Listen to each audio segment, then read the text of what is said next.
Réinventer l'éducation. Learning World, en association avec WISE, une initiative de Qatar Foundation. Dans certains pays en développement, les filles ont rarement l'opportunité de faire des études. Cette semaine, Learning World s'intéresse aux efforts pour remédier à cette injustice. Nous allons au Sénégal et au Bangladesh et Carol Bellamy, ancienne directrice de l'UNICEF, nous apporte un meilleur éclairage sur ce problème et sur les solutions envisageables. Cap tout d'abord sur le Sénégal pour parler de seconde chance. Ici, les filles quittent souvent l'école très jeunes à cause de la pauvreté ou d'un mariage forcé. Dieneba avait 13 ans quand elle a été déscolarisée. 6 ans après, la voilà de retour en classe grâce à Tostan, une ONG qui fait campagne pour l'égalité des droits à l'éducation. Voici son histoire.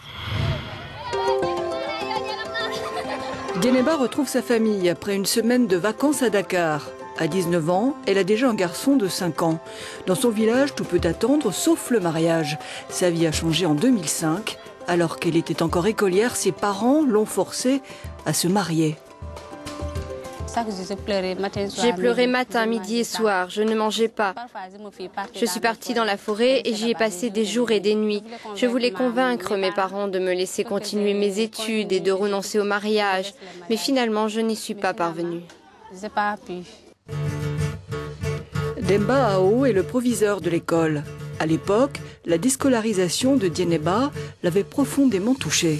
Nous avons persuadé à la fille de ne pas abandonner. Mais malheureusement, tu sais que les liens familiaux sont plus forts. D'ailleurs, nous avons perdu cette année scolaire plus de 7 filles qui se sont mariées, comme ça. La mère de Dieneba invoque les obligations culturelles pour justifier sa décision. Quand une fille n'est pas mariée à 13 ou 14 ans, elle discrédite sa famille.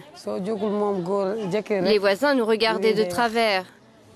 C'est pourquoi nous avons décidé d'interrompre ses études et de la marier.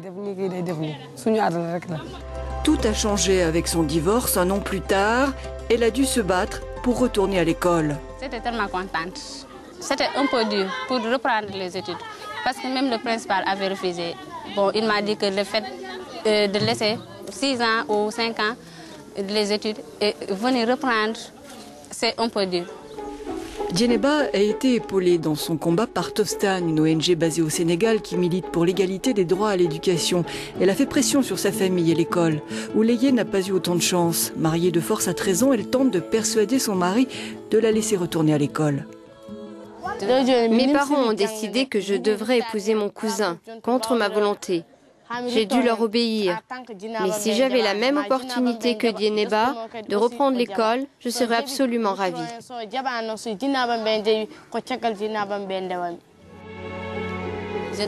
Je me couche à 23 h et je me lève à 4 h du matin pour apprendre mes leçons. J'étudie du matin au soir. J'ai mon tableau ici dans ma maison pour faire les exercices avec mes camarades. Elle participe au cours parce que souvent elle est au tableau. Elle lève la main, on l'interroge, elle participe très bien au cours vraiment et au bout du premier semestre, elle a fait un bon résultat. Dieneba ambitionne de devenir mathématicienne. La parité homme-femme reste un des grands défis de l'âge moderne. En dépit de décennies d'efforts, les inégalités persistent. Selon Carol Bellamy, ancienne directrice de l'UNICEF, le fossé se creuse davantage en secondaire. Nous l'avons rencontrée à Genève. L'éducation pour tous à l'horizon 2015 est un objectif ambitieux. Certains pays doivent surmonter beaucoup d'obstacles pour y parvenir. Est-ce réalisable ?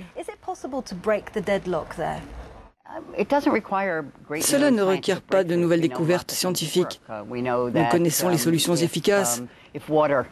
Nous savons que rapprocher le puits du village, puisque ce sont les filles qui sont de corvée d'eau, favorise leur scolarisation. Le fait d'avoir des toilettes séparées à l'école fait une grande différence, en particulier pour les adolescentes. Avoir plus de professeurs femmes, ou du moins une garantie de sécurité à l'école, fait la différence en matière de scolarisation des filles.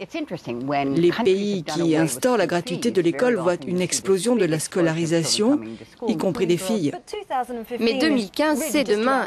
Est-ce réaliste ou la barre a-t-elle été placée trop haut? Je ne pense pas que la barre ait été placée trop haut. Le problème, c'est que d'ici 2015, certains pays ne rempliront pas l'objectif minimum de la scolarisation universelle en primaire. Il y a eu des améliorations significatives en primaire, mais les filles ne continuent pas en secondaire et en primaire, il y a toujours un fossé entre garçons et filles. Même si une fille reçoit uniquement un enseignement d'école primaire, il y a un effet multiplicateur. Elle sera en meilleure santé, ses enfants aussi. Elle a moins de risques d'être victime de violences. Le vrai défi à présent, c'est de permettre aux filles d'accéder aux études secondaires. Et c'est là l'échec. Je ne pense pas que nous atteindrons nos objectifs, mais on assiste à une prise de conscience de l'importance du secondaire. Est-ce que certains pays vous ont agréablement surprise? Je ne sais pas s'il s'agit d'une surprise, mais un pays comme le Bangladesh, c'est un pays très pauvre, à la population très dense, et malgré ça, garçons et filles sont quasiment à parité, autant en primaire qu'en secondaire. Donc, ce type d'excuse ne tient pas. Si vous êtes pauvre, le Bangladesh démontre que ce n'est pas une raison. Idem pour l'obstacle démographique. Je le montre en exemple. Je pourrais en citer d'autres, mais c'est un pays qui se distingue par son engagement clair en faveur de la scolarisation des filles, et les filles sont scolarisées. La pauvreté est donc une des causes de la déscolarisation précoce des filles, souvent appelées à travailler pour aider leur famille. Au Bangladesh, des associations humanitaires tentent de soutenir les fillettes dans cette situation. Voyons comment dans le reportage suivant. Il est 8 heures et Shanta Akhter, 12 ans, est prête pour l'école. Sa sœur, Shirin, elle, se prépare pour une journée de travail. Dans ce quartier déshérité de Dhaka, la pauvreté oblige de nombreux enfants à quitter l'école pour aider leur famille. Shanta a eu de la chance. Elle bénéficie de l'initiative d'une ONG locale, Dhaka Hassania Mission, qui offre aux enfants qui travaillent un emploi du temps et un programme scolaire flexible. Un projet baptisé Unique. Dans cette école, les livres sont gratuits et je ne paie pas de frais d'inscription. Je fais tous mes devoirs à l'école, donc je n'ai pas besoin d'étudier à la maison. Les autres écoles donnent beaucoup de devoirs et je ne serais pas capable de les faire. Maintenant, après la classe, j'ai le temps de travailler et d'aider ma mère.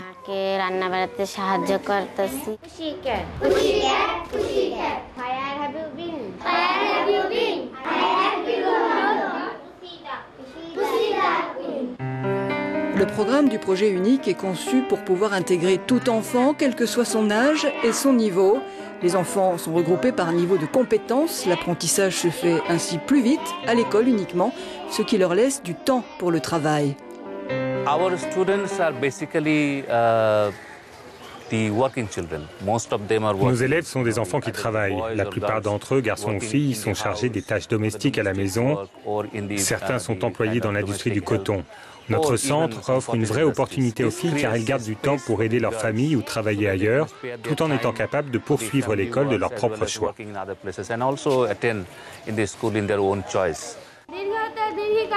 Les cours forment aussi à l'encadrement. Ceux qui ont plus de connaissances aident souvent leurs camarades en classe. Apprendre entre élèves crée des liens de confiance. Nous formons nos élèves de tous âges par le divertissement pour rendre les leçons attrayantes. De cette façon, ils s'intéressent aux cours. À la maison, la mère de Shanta fabrique des sacs en papier pour $1,50 par jour. Son père, charpentier, gagne $100 par mois.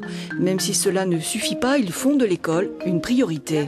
Je les envoie à l'école parce que l'éducation est une nécessité. Pour faire partie de la société, il faut un savoir. Sans éducation, le savoir ne grandit pas. Shanta travaille aussi à mi-temps dans l'atelier de broderie de sa sœur Shirin. Shirin touche $40 par mois à plein temps, Shanta $12. Elle rêve de jours meilleurs. Quand je serai grande, je veux faire quelque chose qui fera la fierté des miens. Quand je finirai mes études, je veux devenir enseignante.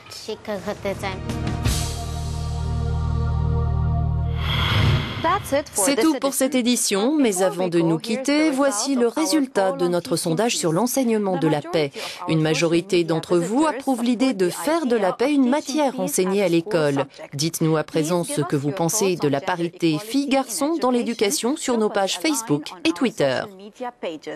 Vous trouverez plus d'informations sur le site Learning World. À la semaine prochaine.